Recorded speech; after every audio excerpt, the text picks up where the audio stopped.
Hi hello നമസ്കാരം, പുതിയൊരു വീഡിയോയിലേക്ക് സ്വാഗതം. അപ്പോൾ ഇന്നൊരു പെൻസിലിനെ കുറിച്ച് പറയാനാണ് വന്നിരിക്കുന്നത്. നമ്മളുടെ സാധാരണ പെൻസിലല്ല, ആപ്പിളിൻ്റെ സ്വന്തം പെൻസിൽ. നമ്മളുടെ ഫസ്റ്റ് ജനറേഷനാണ് ഇത്, സെക്കൻഡ് അല്ല. ഞാൻ എൻ്റെ ഐപാഡ് ഉപയോഗിക്കാൻ വേണ്ടിയിട്ട് വാങ്ങിയതാണ്.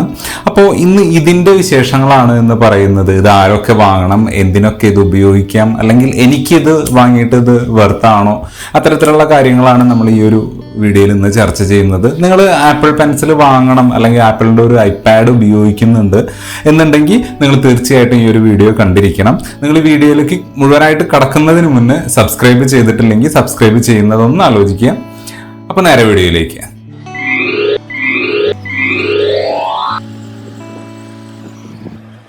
നമുക്ക് അൺബോക്സിങ്ങിൽ തന്നെ തുടങ്ങാം. ഞാൻ ഓൾറെഡി ഇതൊരു 2 മാസത്തോളമായിട്ട് ഉപയോഗിച്ചുകൊണ്ടിരിക്കുന്ന ഒരു ഡിവൈസാണ്. അപ്പോൾ ഓൾറെഡി ഇത് ഞാൻ അയച്ചിട്ടുണ്ട്. രണ്ടാമത് ഒരു വീഡിയോയ്ക്ക് വേണ്ടിയിട്ട് ഞാൻ രണ്ടാമത് സെറ്റപ്പ് ആക്കിയെന്ന് മാത്രം. ഇതിന് ഓൾറെഡി ഒരു പ്ലാസ്റ്റിക് റാപ്പ് കൂടെ ഉണ്ടാവും. അതല്ലാത്ത പക്ഷം ബാക്കി എല്ലാ സാധനങ്ങളും ഉണ്ട്. അപ്പോൾ നമുക്ക് നേരെ ഒന്ന് അൺബോക്സ് ചെയ്തിട്ട് ബാക്കി ഇതിൻ്റെ കാര്യങ്ങൾ ഞാൻ പറയാം. അപ്പോൾ ഇത്തരത്തിൽ ഒരു പേപ്പർ ബോക്സിലാണ്. ഇതിന് ചുറ്റും ഒരു പ്ലാസ്റ്റിക് റാപ്പ് കൂടി ഉണ്ടായിരുന്നു, അത് ഞാൻ കളഞ്ഞു. അപ്പോൾ നല്ല സ്ട്രോങ് ആയിട്ടുള്ള ഒരു പേപ്പർ ബോക്സ് ആണ്. ഈ ബോക്സിൻ്റെ സൈഡിൽ ആപ്പിളിൻ്റെ ലോഗോയും അതേപോലെ പെൻസിലിൽ നിന്നെല്ലാം എഴുതിയിട്ടുണ്ട്. പുറകിൽ അതിൻ്റെ ഡീറ്റെയിലും കാര്യങ്ങളെല്ലാം എഴുതിയിട്ടുണ്ട്. ഓക്കെ, അപ്പോൾ ഇതാണ് നമ്മളുടെ ആപ്പിൾ പെൻസിലിൻ്റെ ബോക്സ് വരുന്നത്. അപ്പോൾ നമ്മൾ അതിൻ്റെ ഉള്ളിൽ നിന്ന് നമ്മളുടെ പ്രൊഡക്റ്റ് പുറത്തോട്ട് എടുത്താൽ ഇത്തരത്തിൽ ചെറിയൊരു ബോക്സ് കൂടെ, കുഞ്ഞൊരു പേപ്പർ ബോക്സും കൂടെ വീണ്ടും കാണാം. അതിൻ്റെ ഉള്ളിൽ മുന്നിൽ തന്നെ ഉള്ളത് ഒരു അഡാപ്റ്ററും, നമ്മളുടെ ചാർജിങ് കേബിൾ വെച്ചിട്ട്, മൊബൈലിൻ്റെ ചാർജിങ് കേബിൾ വെച്ചിട്ട് ചാർജ് ചെയ്യാനുള്ള അഡാപ്റ്ററും, അതേപോലെ തന്നെ ഒരു എക്സ്ട്രാ ടിപ്പ് കൂടെയാണ്, ഒരു നിബ്ബ് കൂടെയാണ് നമുക്കിതിൽ കിട്ടുന്നത്. ഓക്കെ, അതുകൂടാതെ കുറച്ച് പേപ്പറുകളുണ്ട്, നമുക്കത് മാറ്റി വെക്കാം. ഇനി നമ്മളുടെ പെൻസിലിലോട്ട് വന്നു കഴിഞ്ഞാൽ ഒരു നിബ്ബ് ഇതിലും ഉണ്ട് കേട്ടോ. ഒരു നിബ്ബ് ഓൾറെഡി ഇതിൽ കണക്ട് ചെയ്ത് വെച്ചിട്ടുണ്ട്. എക്സ്ട്രാ ഒരു നിബ്ബ് നമുക്ക് ആ ഒരു ബോക്സിൽ വരുന്നുണ്ട്. ഓക്കെ, പെൻസിൽ അത്യാവശ്യം കനമൊക്കെ ഉണ്ട്, നമ്മളുടെ നോർമൽ പെൻസിൽ പോലെയല്ല. ഓക്കെ, ഇതിനൊരു എന്താ പറയുക, ഇത്രയും നീളമൊക്കെ അത്യാവശ്യമുണ്ട്. നോർമൽ പെൻസിലിനേക്കാളും നീളവും കാര്യങ്ങളെല്ലാം വരുന്നുണ്ട്. ഇതിനൊരു പ്ലാസ്റ്റിക് പേപ്പർ കൊണ്ട് ചുറ്റിയിട്ടുണ്ട്, ഒരു പ്ലാസ്റ്റിക് റാപ്പ് ഈ ഒരു പെൻസിലിനും ഉണ്ട്. ഞാൻ പറഞ്ഞു 2 മാസമായിട്ട് ഞാനത് ഇതുവരെ ഊരിയിട്ടില്ല. ഓക്കെ, ഇനി ഇതെങ്ങനെ ചാർജ് ചെയ്യാമെന്ന് ചോദിച്ചു കഴിഞ്ഞാൽ ഇതിലാണ് നമ്മളുടെ ചാർജിങ് പരിപാടി വരുന്നത്. ഇത് നമ്മളുടെ നോർമൽ നമുക്ക് അഡാപ്റ്റർ വെച്ച് ചാർജ് ചെയ്യാം. അതല്ലാതെ ഏറ്റവും ഈസി ആയിട്ടുള്ള വഴി എന്ന് പറഞ്ഞു കഴിഞ്ഞാൽ നമ്മളുടെ ഡിവൈസിൻ്റെ പുറകിലോട്ട് കണക്ട് ചെയ്യുക. ഓക്കെ, അപ്പോൾ ഇതിങ്ങനെ കണക്ട് ചെയ്ത് കഴിഞ്ഞാൽ നമുക്കിത് ഇങ്ങനെയും ചാർജ് ചെയ്യും. നമ്മളുടെ ഐപാഡിലുള്ള ചാർജ് ഈ ഒരു പെൻസിലോട്ട് അത് ചാർജായിട്ട് കയറും. ഓക്കെ, ഇത് ഓൾറെഡി കണക്ട് ചെയ്തിട്ടുള്ളത് കൊണ്ട്, ഞാൻ നേരത്തെ കണക്ട് ചെയ്ത് വെച്ചിട്ടുള്ളത് കൊണ്ട് ഇപ്പോൾ ഇതിൽ 72% ചാർജ് ഉണ്ട് എന്നുള്ളത് കാണിക്കുന്നുണ്ട്. അത് കണക്റ്റഡ് ആണ് എന്നുള്ളതാണ്. ഇപ്പോൾ ഇതെങ്ങനെ കണക്ട് ചെയ്യാം, രണ്ടാമത് ഫ്രഷ് ആയിട്ട് എങ്ങനെ കണക്ട് ചെയ്യാം എന്നുള്ളത് നോക്കാം. ഞാനിതിപ്പോൾ എൻ്റെ ഡിവൈസ്, ഇപ്പോൾ കണക്ട് ചെയ്ത ഡിവൈസ് റിമൂവ് ചെയ്യുകയാണ്. ജസ്റ്റ് റിമൂവ് ചെയ്ത് കഴിഞ്ഞാൽ അപ്പം തന്നെ കാണിക്കും ഓക്കെ പെയർ ഡിവൈസ്. ആ ജസ്റ്റ് നമ്മളെ പെയർ കൊടുത്തു കഴിഞ്ഞാൽ ഓൾറെഡി ഇത് കണക്റ്റ് ആവും. ഇത് ഐപാഡ് 10.2 ആണ്. 2021 ഇറങ്ങിയ ഐപാഡാണ്, നോർമൽ ഐപാഡാണ്. അപ്പോൾ ഇത് ശരിക്കും ഞാൻ നേരത്തെ പറഞ്ഞ പോലെ നമ്മളിവിടെ ഈ ഡിവൈസിൻ്റെ ചാർജറിൽ കുത്തി കഴിഞ്ഞ് കഴിഞ്ഞാൽ ഈ ഡിവൈസ് ഓട്ടോമാറ്റിക് ഡിറ്റക്ട് ചെയ്ത് പവർ ഓൺ ആവും.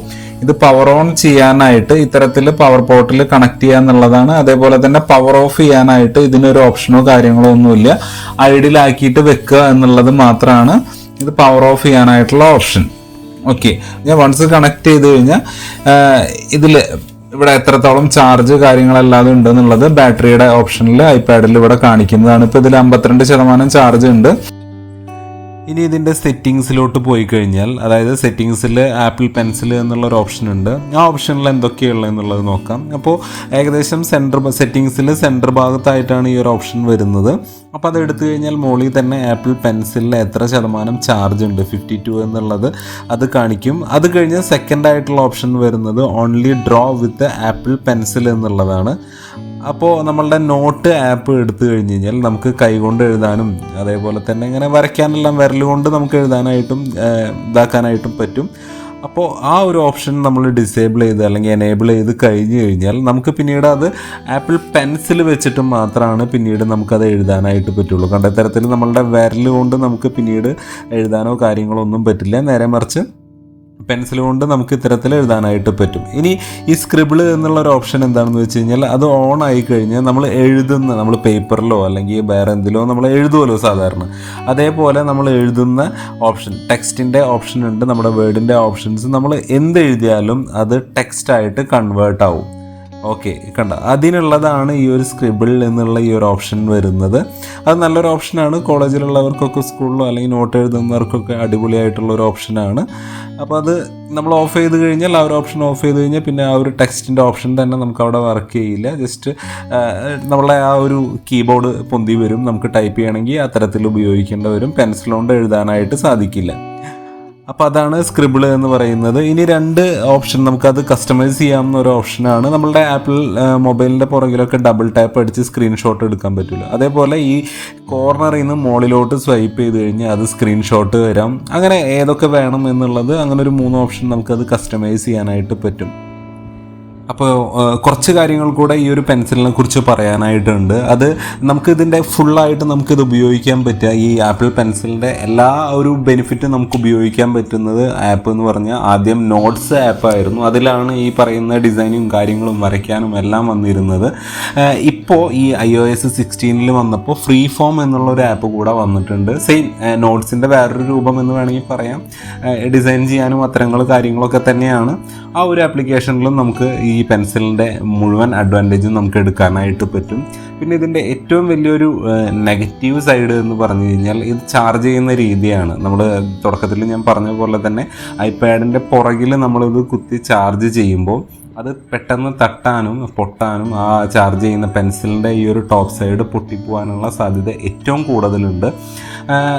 അതാണ് ഇതിൽ ഏറ്റവും വലിയ നെഗറ്റീവായിട്ട് എനിക്ക് തോന്നിയിട്ടുള്ളത്. അപ്പോൾ എൻ്റെ ഒരു അഭിപ്രായത്തിൽ ഈ ഒരു പെൻസിൽ എല്ലാവർക്കും ഉള്ളതല്ല. നിങ്ങളൊരു ആർട്ടിസ്റ്റ് ആണ് എന്നുണ്ടെങ്കിൽ മാത്രം, നല്ല സൂപ്പറായിട്ട് നിങ്ങൾ വരയ്ക്കും അല്ലെങ്കിൽ ഡിസൈൻ ചെയ്യാനൊക്കെ ഉണ്ട് എന്നുണ്ടെങ്കിൽ ആ ഒരു സോഫ്റ്റ്വെയർ എല്ലാം വെച്ച് നിങ്ങൾക്കിത് പ്രോപ്പറായിട്ട് ഉപയോഗിക്കാൻ പറ്റും എന്ന് ഉറപ്പുണ്ടെങ്കിൽ മാത്രം നിങ്ങളിത് പർച്ചേസ് ചെയ്യുക. എനിക്ക് തോന്നുന്നു 7,500 രൂപയാണ് ഇപ്പോഴും ഇതിൻ്റെ ആമസോണിൽ ഇതിൻ്റെ സെല്ലിംഗ് പ്രൈസ് വരുന്നത്. അപ്പോൾ നമ്മളൊന്ന് ആലോചിച്ചതിന് ശേഷം വാങ്ങുക. എന്നെ സംബന്ധിച്ചിടത്തോളം ഇതൊരു വേസ്റ്റ് ആയിരുന്നു. കാരണം എനിക്കിതിൻ്റെ ആവശ്യമില്ലായിരുന്നു. ഞാൻ ഒരുപാട് പ്രതീക്ഷിച്ചിട്ടാണ് എന്നത് ചെയ്യാമെന്നുള്ള കുറേ കാര്യങ്ങളല്ലാതെ ഉണ്ടായിരുന്നു. അപ്പോൾ നമ്മൾ ഒരു എസ് പെന്നുമായിട്ട്, നമ്മളുടെ സാംസങ് എസ് പെന്നുമായിട്ട് കമ്പയർ ചെയ്യുകയാണെങ്കിൽ അത്തരത്തിലുള്ളതല്ല. അത് നമുക്ക് ശരിക്കും കുറേ കൂടിയും ചെറുതായതുകൊണ്ട് തന്നെ കുറേ നമുക്ക് ഒരുപാട് യൂസ് അതുകൊണ്ട് വരുന്നുണ്ട്. പെട്ടെന്ന് ഇൻസ്റ്റൻ്റ് ആയിട്ട് നോട്ട് എഴുതാനും കാര്യങ്ങളും ഫോണിൻ്റെ കൂടെ അത് വരുമ്പോൾ ഇത് നേരെ കുറച്ച് ഓപ്പോസിറ്റാണ്. നമുക്കത് അത്ര ഈസി ആയിട്ട് നമുക്കിത് ചെയ്യാനായിട്ട് പറ്റില്ല. പിന്നെ കോളേജിൽ പഠിക്കുന്നവർക്കാണെങ്കിൽ നമുക്ക് നോട്ട് എഴുതാനൊക്കെ ഓക്കെയാണ്. നമ്മൾ നേരത്തെ പറഞ്ഞ പോലെ എഴുതുന്നത്, നമ്മൾ കൈകൊണ്ട് എഴുതുന്നത് അത് ടെക്സ്റ്റായിട്ട് മാറും. പക്ഷെ നമ്മളുടെ കേരളത്തിൽ ഏതൊക്കെ കോളേജിൽ ഇപ്പോഴും ഐപാഡ് അല്ലെങ്കിൽ ഇലക്ട്രോണിക് ഡിവൈസ് കൊണ്ടുപോയിട്ട് നമുക്ക് ആ ക്ലാസ് റെക്കോർഡ് ചെയ്യാനും എഴുതാനൊക്കെ പറ്റും എന്നുള്ളത് ഒരുപാട് ബുദ്ധിമുട്ടുണ്ട്. എന്നെ സംബന്ധിച്ചിടത്തോളം ഞാൻ എൻ്റെ ഒരു അഭിപ്രായം പറയുകയാണെങ്കിൽ നിങ്ങൾ നന്നായി ആലോചിച്ചുകൊണ്ട് തന്നെ വാങ്ങുക. നിങ്ങളൊരു നല്ല രീതിയിൽ വരയ്ക്കുന്ന സ്കെച്ച് ചെയ്യുന്ന ഒരാളാണെന്നുണ്ടെങ്കിൽ ഒന്നും നോക്കണ്ട, കണ്ണും പൂട്ടി വാങ്ങിക്കോ. അപ്പോൾ ഈ ഒരു വീഡിയോയിൽ ഇത്ര മാത്രം.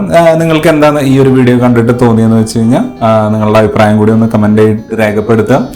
വീഡിയോ മറ്റുള്ളവർക്കൊന്ന് ഷെയർ ചെയ്ത്, ഈ ഒരു ഡിവൈസ് വാങ്ങണം എന്ന് ആഗ്രഹിക്കുന്നവർ നിങ്ങളുടെ ഫ്രണ്ട്സിലോ ഫാമിലിയിലോ ഉണ്ടെങ്കിൽ അവർക്ക് കൂടെ ഈ ഒരു വീഡിയോ ഒന്ന് ഷെയർ ചെയ്ത് കൊടുക്കുക. അപ്പോൾ അത്രമാത്രം. മറ്റൊരു വീഡിയോയിൽ വീണ്ടും കാണാം. ബൈ.